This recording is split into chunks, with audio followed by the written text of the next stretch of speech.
शुरुआत MCL funding status के साथ।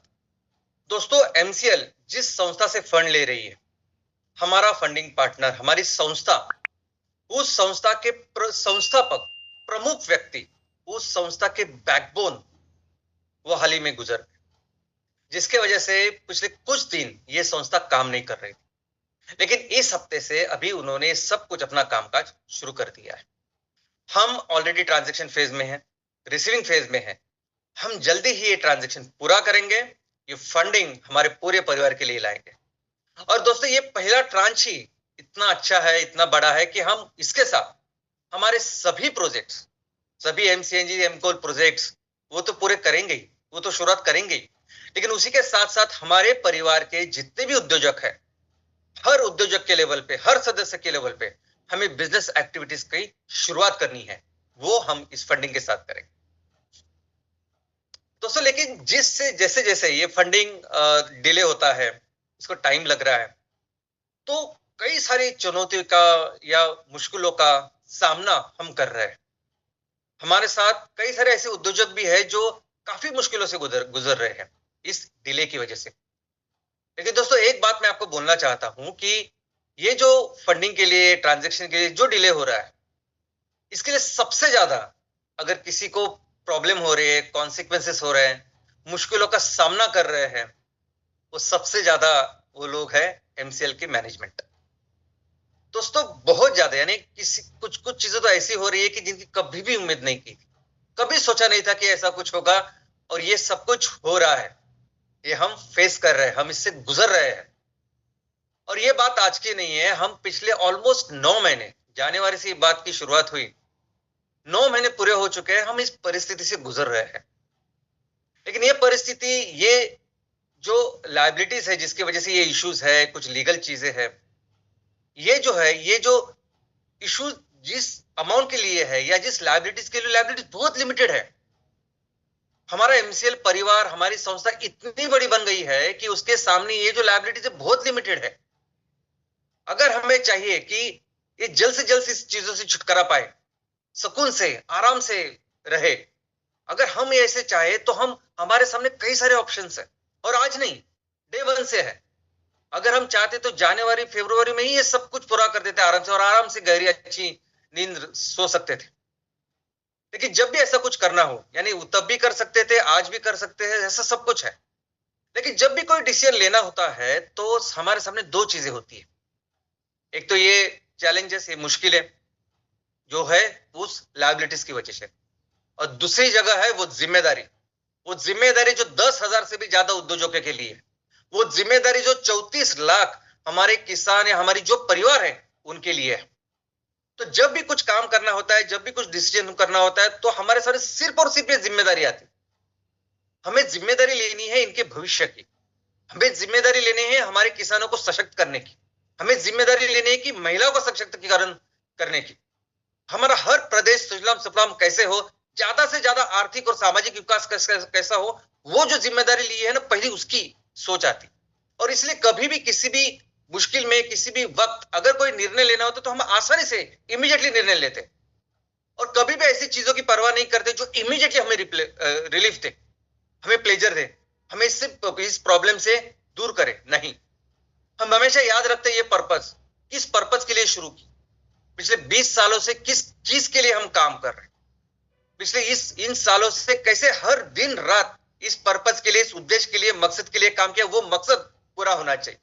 तो वक्त नहीं लगता, वक्त नहीं लगता डिसीजन लेने के लिए जब ऐसी गलत चीजें हमें नहीं करनी होती। नहीं तो एक छोटे से अमाउंट के लिए कब के हम ये सब कुछ करके राहत की नींद या राहत के टाइम गुजरते थे।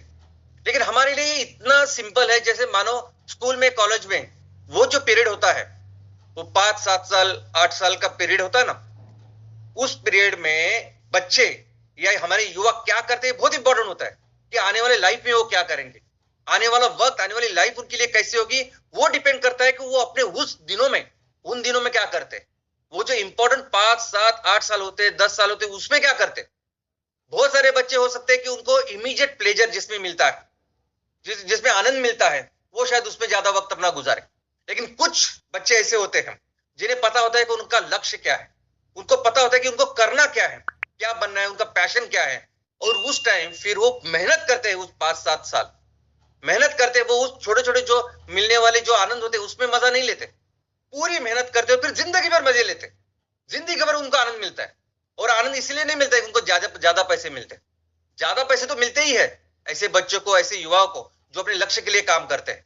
लेकिन सबसे ज्यादा आनंद जो मिलता है वो कंट्रीब्यूशन से, वो आनंद मिलता है कि जो हमने सोचा वो करके दिखाया, जो पैशन, जो सोच है, जो लक्ष्य है उसको पूरा किया, और फिर उसके साथ एक कुछ अच्छा करने की कोशिश की। ये जो कंट्रीब्यूशन है, इस कंट्रीब्यूशन के साथ वो आनंद मिलता है।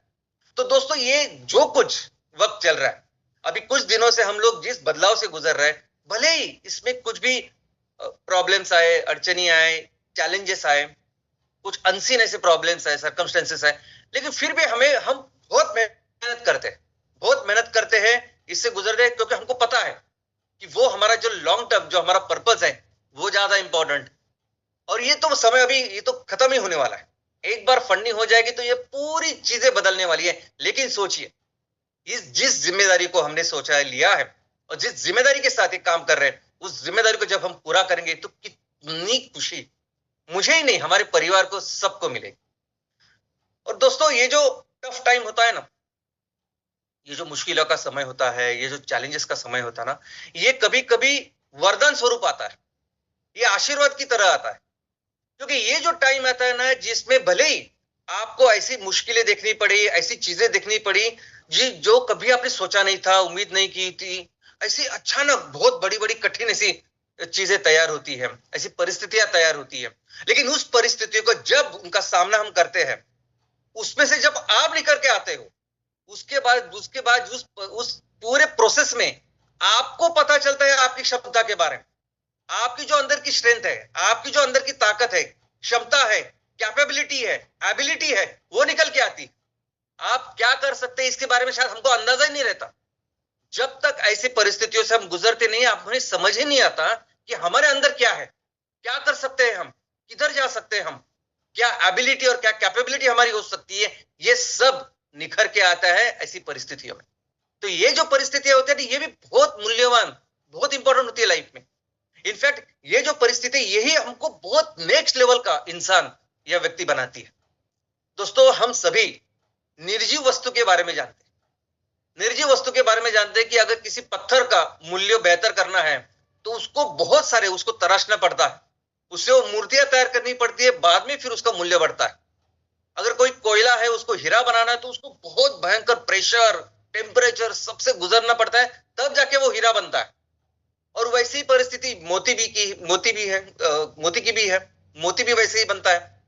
ये हम निर्जीव वस्तु के बारे में जानते हैं, लेकिन सजीव वस्तु के बारे में या सजीव चीजों के बारे में या अपने खुद के बारे में नहीं समझते। चीज खुद के बारे में भी अगर हम समझे तो ऐसी जो चीजें होती है, ऐसी परिस्थितियां होती है, ये जो प्रोसेस होती है, ये हमको बेहतर बनाने के लिए होती है, ये हमको बहुत नेक्स्ट लेवल का बनाने के लिए होती है। ऐसी परिस्थितियां हमें ये बताने के लिए होती है तू क्या कर सकता है। और शायद ये परिस्थिति इसलिए तैयार हुई, शायद एक जो कुछ दिन, ये परिस्थिति, जो कुछ माहौल हुआ, वो इसीलिए हुआ क्योंकि आने वाले दिनों में हमें जो काम करना है उसके लिए ये प्रकृति हमें तैयार कर रही है। जब हम कह रहे हैं कि हमें पूरे देश को सुजलाम सुफलाम बनाना है, हमारे देश में जितने भी राज्य है, जितने भी क्षेत्र है, जो भी जगह है, उसको मैक्सिमम उसका विकास करना है, क्योंकि हमारी कैपेबिलिटी है, पोटेंशियल है। तो आने वाले दिनों में ये काम करने के लिए करते वक्त कई सारे चैलेंजेस आने वाले हैं, और उन चैलेंजेस के लिए, उन सभी चीजों के लिए तैयार होने के लिए आज ही प्रकृति हमें ट्रेन कर रही है।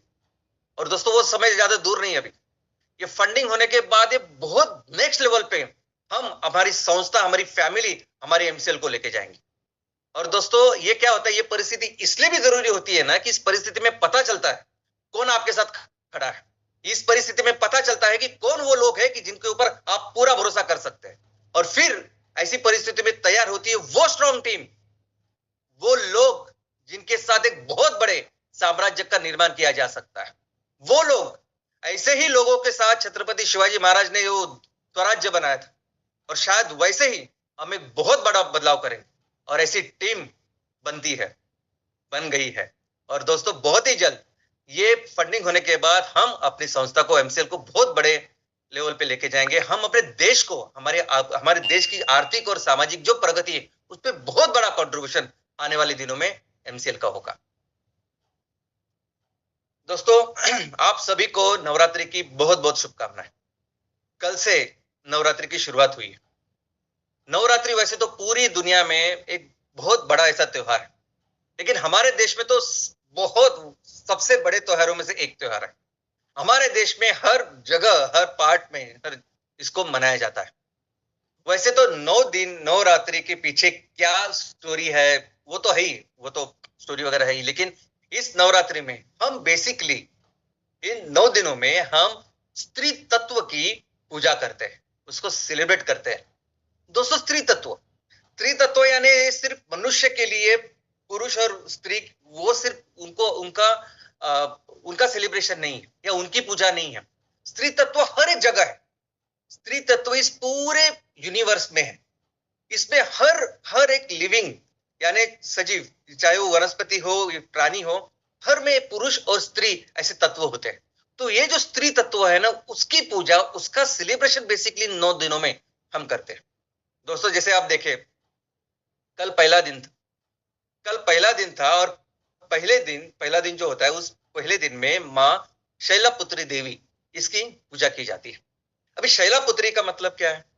शैलपुत्री का अगर आप देखेंगे तो शैल यानी पर्वत की पुत्री, पर्वत की देवी।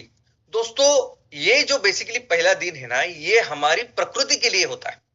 ये शैलपुत्री देवी, ये शैलपुत्री माँ जो है, वो बेसिकली प्रतीक है हमारी इस माँ का, इस प्रकृति माँ का। तो पहले दिन हम इस प्रकृति माँ की पूजा करते हैं। वैसे ही आज का भी अगर आप देखोगे तो माँ ब्रह्मचारिणी है। तो ये प्रतीक है बुद्धि की, ये प्रतीक है ज्ञान की।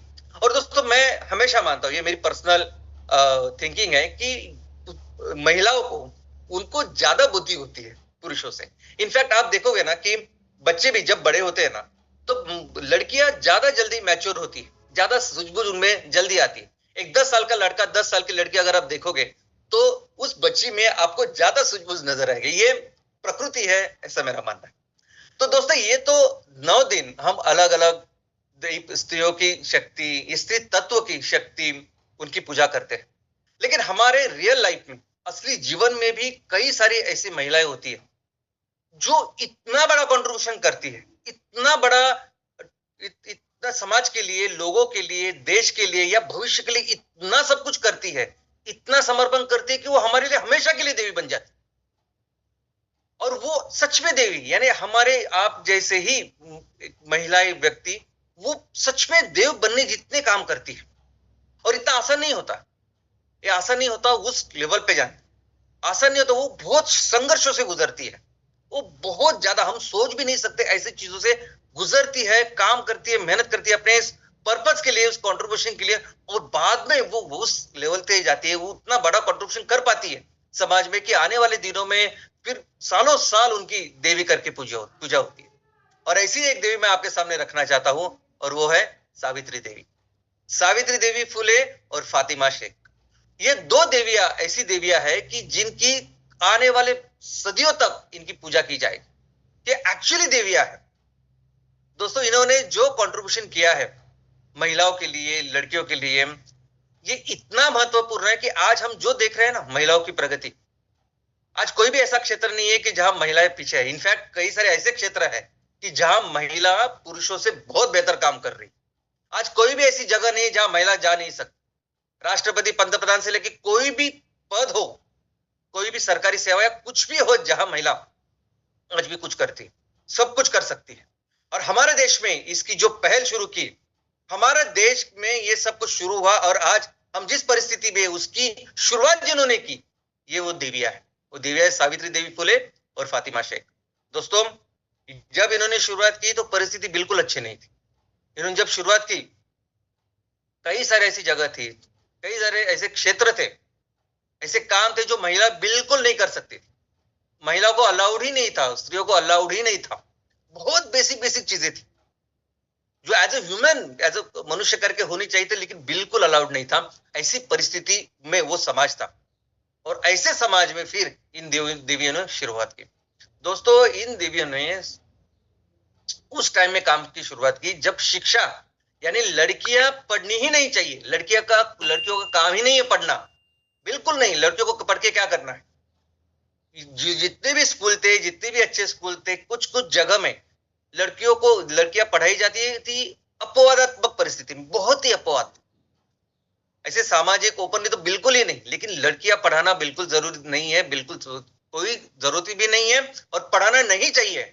ऐसी परिस्थिति में समझिए इन देवियों ने लड़कियों के लिए, ना कि उनके सिर्फ पढ़ाई के लिए, शिक्षा के लिए काम किया, उनके लिए एक स्पेशल एक स्कूल जो सिर्फ और सिर्फ लड़कियों लिए, ये हमारे देश में पहला स्कूल इन दो देवियों ने, सावित्रीबाई फुले, इन्होंने शुरुआत की।